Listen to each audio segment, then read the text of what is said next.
Hello everybody and welcome back. Good to talk to all of you again today. And today I have a replay for all of you from King Antonio 1, who is playing a Khabarovsk. Now, this replay in particular, there's a couple things I want you to pay attention to, which is one, if you're playing a gunboat destroyer, this replay has some pretty helpful hints for how to play them, when to do certain things. So I thought that this was going to be a pretty good educational experience for those of you who do play gunboats like Kleber and whatnot. Doesn't apply as much to ships like Kitakaze just because of how good the concealment is, but this is more for ships that don't have such good concealment. The other thing, of course, is that there's one of those things I keep saying: if you're playing a battleship or whatnot, if you see a destroyer, focus the destroyer. Take shots at the destroyer. Make sure the destroyer doesn't get away from that engagement without taking damage, because you'll see what happens in this game where the enemy basically ignore Antonio. Like, they just kind of pretend he's not there. And yeah, what kind of damage I guess you can rack up. Aside from that, I guess a little bit of housekeeping. For most of you, I think you've noticed that I haven't been around much, and that's quite normal right now. School's obviously, kind of reaching that period of time where there's a lot of assignments and a lot of tests and stuff like that. So a lot of my time is spent and dedicated to studying, obviously. Can't fail school right now. It's not going too bad, so at least that's a positive. And then I guess one other thing, is that real life is also starting to rear its ugly head. So for those of you who remember a couple years back where my mom had her big sort of issue, where she ended up in hospital for quite a few number of months, and after that, after they got it resolved, things were okay for a while, and then right now in the middle of a COVID pandemic, she ended up in hospital again. So things have been just kind of crazy. So, if I'm not around too much, forgive me. And I guess one other thing is that I actually haven't been on World Warships myself lately. It's been a while, actually. I think it's actually maybe been almost a week and a half now, maybe a little bit longer than that. And I have to tell you, for some really strange reasons, it does actually have a feeling of liberation as well. I guess I'm not as married to it as I was before. So I guess that's another thing. It's actually been more enjoyable to take a look at replays. It's been more enjoyable to start thinking about the game again. So, it's not a bad thing. For those of you who are suffering some degree of burnout or whatnot, take a break, like really a break, not just take like, a day or two, like actually give yourself a bit of time. Do something else. So in my case, I'm just studying and learning new stuff. It helps to get your mind away from some of that negativity sometimes. So, recommend it. Anyways, so first thing I want you to pay attention to is when you're playing a gunboat, take a look at the positioning by King Antonio. Again, be aware that if you're playing in a CV game, this is going to be harder to do, especially if the CV decides to come after you. So in my case, when I play CV, love going after destroyers, especially destroyers like Khabarovsk. So if you're in a CV game, this might not work as well, but if you're playing in a games where there's no CVs, you can spread out a little bit, right? So you can see that Antonio's position in relation to the GK and the Salem is a bit more on the flank. So the enemy GK has to pay attention to that, bigger threat, I guess, from the Salem and the other GK. And that allows Antonio to basically sit there, establish a second angle of fire, and then to just pound away. The second thing to pay attention to is, I guess, an important part of playing gunboats. It's knowing when to stop and actually hold a position, and then use your speed to juke the enemy shots. So that means actually doing what you see right now, which is stopping, reversing, and then if you see shots that are maybe more of a threat, start accelerating, stop, pull back a little bit, but overall holding the same sort of general map position. So why would you want to do this? Like, why is this important? Well, because if you've established an effective position to get shots in, it's good to hold that position and not move. And certain gunboats are very capable of this. Things that are generally quite fast, yeah, you can definitely do this. You can stop, you can get those shots in. See, like this Des Moines has to go for the A, tries to get out of danger, but in order to do that, has to show a little bit of a broadside, and Kaba Ballistics just tears that DM apart. So, learn to sit still. So you'll see this typically with people who play like the high-speed type gunboats like Kleber and whatnot, is that they'll get into a situation where they will just go like, I have all the speed, I gotta use it constantly. No, if you have a good position, you can just stop and hold, especially if nobody's shooting at you, which in this particular battle, the enemy team really doesn't seem particularly interested at shooting Antonio's Kaba. I mean, it is a Kaba. There's that reputation that Kaba is not the strongest destroyer anymore. So people sometimes will say, well, there's more important things to shoot at, right? Where, you know, again, if the Kaba knows what they're doing in terms of holding their position, getting in a position where you're not super comfortable shooting at them, yeah, they can farm up a metric ton of damage. The reason, by the way, is actually quite obvious if you pay attention to what's happening here. You've got a GK that's more ahead, that's closer, that's a bigger threat, right? A bigger alpha threat.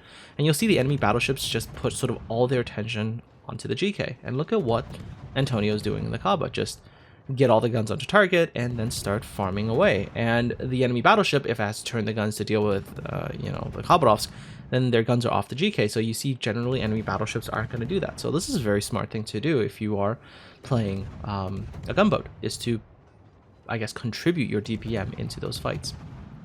And generally speaking, the third thing to pay attention to is that generally when you open up with a gunboat, you do want to make sure that your general orientation is in this kind of position where your bow is going away from the opponent, because you don't want to have a situation where if you need to retreat, you still got to do a full, you know, turn right in front of the enemy. You want to already be basically positioned in a way where if the enemy starts shooting, you can just accelerate and run. And that's a very, very, very powerful type position, and you should make use of it when you're playing World of Warships, because it will help you, let's say, find more success when you're playing ships like this. And that's not to say that Kaba has no weaknesses. She does have her issues, right? Notably, she has very high surface detectability, very little ability to screen your team against enemy destroyers, very little capabilities of contesting caps. She's very much just a DPM platform. And of course, Kaba today is not nearly as strong as she was back in the day. I mean, when Khabarovsk first came out, the ship was absolutely insane. She had high range, she had the ability to stealth fire. I mean, she was a completely different beast back in the day. She's been neutered quite hard, you know, over the last number of years. A bunch of nerfs. You know, for example, back in the day, Kaba had 10-kilometer torpedoes. She doesn't have that anymore, right? So Khabarovsk definitely has suffered significant, you know, adjustments, shall we say. And really, she's not as strong as she used to be. But still, you know, when you are an individual player like this, you know, and people don't pay attention to you, you can still do great things. By the way, this is also one of the things where I keep saying, pat those lollyboats on the head when you have the opportunity. You know, the Smolbotes, if you just leave them alone, they will hurt you. And you can just see in this game, I mean, you know, 12, well, not even 12 minutes, sorry, 8 minutes in, 12 minutes remaining. And Antonio's at like, well, 115, 16k damage already. Actually, might be 120 by the time, yep. Almost 120k damage in 8 minutes. That's pretty solid amounts of damage. And of course, Antonio really hasn't taken much focus fire at all. And this is another thing I guess I have to sort of point out as well. When you watch CC reviews on ships, be very careful what is the objective reality of the ship and then what is the subjective reality of the ship. So when I say objective, I mean these are the things that you can compare to other things. You can look at a ship and you talk about like the DPM. You can talk about, you know, the HE penetration, for example. You talk about the armor that it can pen or cannot pen. You know, what armor does it have itself? What is it vulnerable to? Those are the objective realities of a ship. And you can compare objective realities of a ship, but be very careful when you're comparing the subjective realities of a ship. Subjective really has to deal with, you know, how somebody feels when they're playing the ship. Be very careful about that. So as a very good example, an objective reality is I can look at something like the Orkan and say, look, I can see the strengths of what this ship can do. It's a very good destroyer hunter. It can really take out the DDs. It's got weaknesses in the torpedo armament and whatnot. But I can look at that ship and I can actually say, with a relative degree of confidence, that, you know what, for that ship being at that tier, not necessarily a bad ship. And, you know, if I were to recommend a ship, you know, it could come up in a discussion, let's say. But my subjective reality with the ship is a completely different experience. The games I had with Orkan were games I wish I would be able to forget. Because, you know, the name recognition did not help. The few games I played with Orkan, literally walked into the game, got recognized by the enemy CV, and then that was my entirety of my game. It was just near constant harassment with, you know, enemy CVs just coming in time after time after time and just chunking me down slowly. I think in one game, that's all I did. I just basically had no way to avoid that CV and just came after me constantly, like at the expense of obviously their team, because the CV just literally ignored everything else, just came after me. So again, there it is. My subjective experience with the ship is actually awful. So, kind of keep that in mind, right? I mean, there are still objectively terrible ships. Cheshire, I'm looking at you, Cheshire. But, again, when you're watching a video, sort of separate those two. And if you can separate those two, you generally will get a better, I guess, feel for what the ship really can and cannot do, instead of what someone is subjectively feeling, right? Because technically speaking, if I had a game like this in a Khabarovsk, I might be looking at Khabarovsk and being like, yeah, this is a fantastic ship right now. Like, no, it's not. Khabarovsk has been power crept and nerfed quite hard compared to her original self. Of course, Kaba's original self was a pretty insane ship back in the day. Good lord, the ability to have was a nearly like 15-kilometer range. She had the ability to stealth fire. She had 10-kilometer torpedoes, and this thing back in the day was just absolutely ridiculous. But she's been neutered and power crept to point today where Haba is not really much of a popular ship anymore.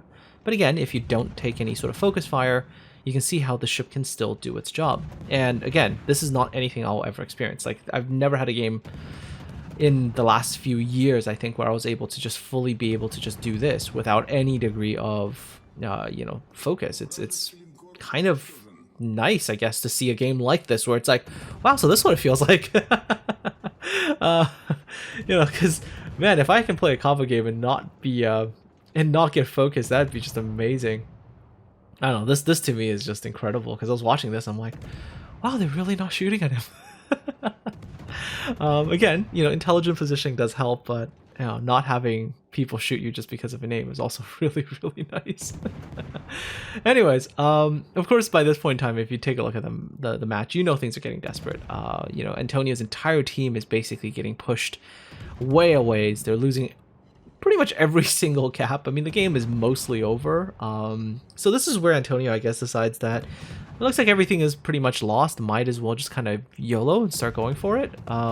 Living up to sort of the way that a Paolo Emilio might play. But and you'll see, it's actually quite cool. The next little bit actually has some pretty nice moments, I would say. So the first thing, of course, is the fact that there's a Yamato who decided to go into the A cap for whatever reason.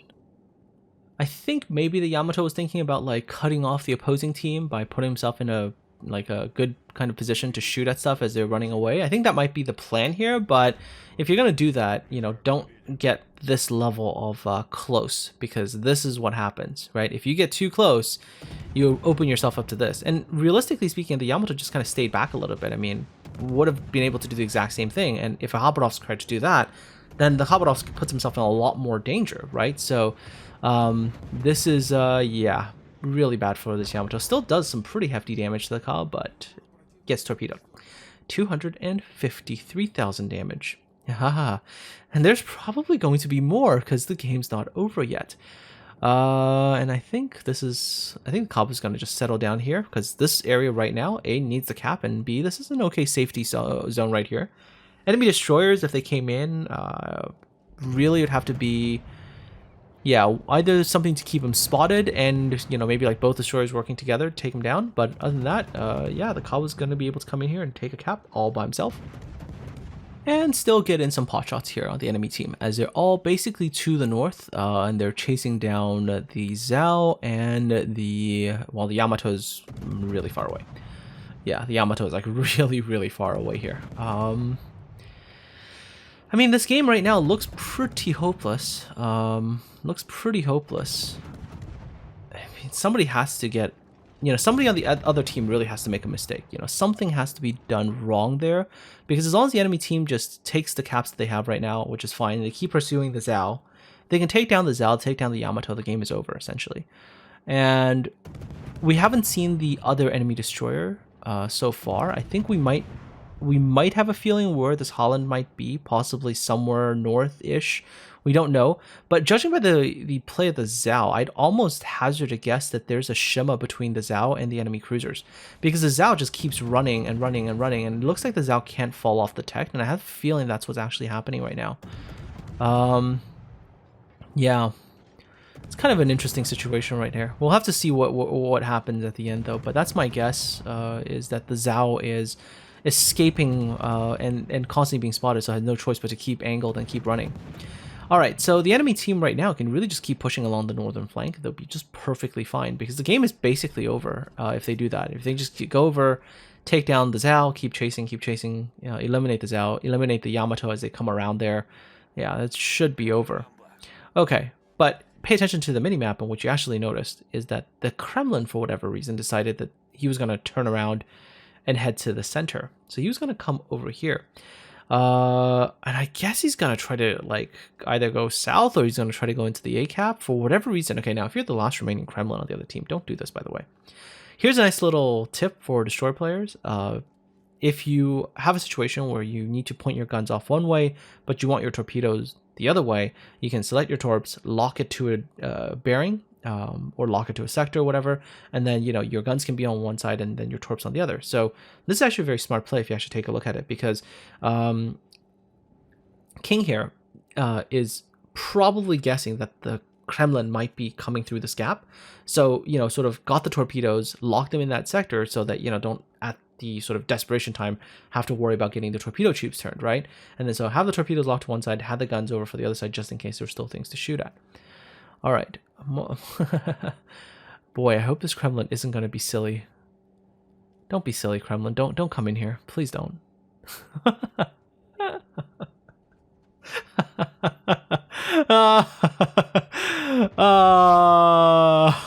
Why would you feed yourself like this?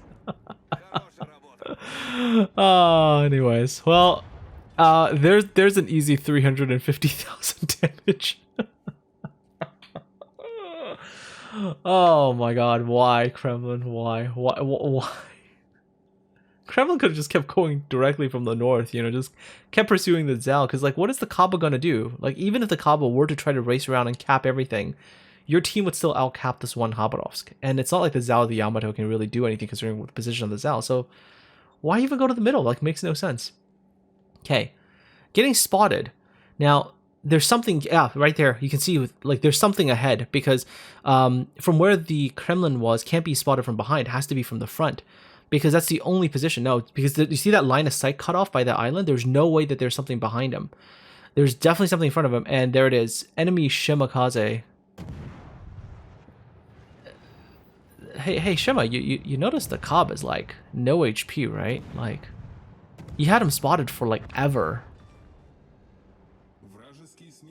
Okay.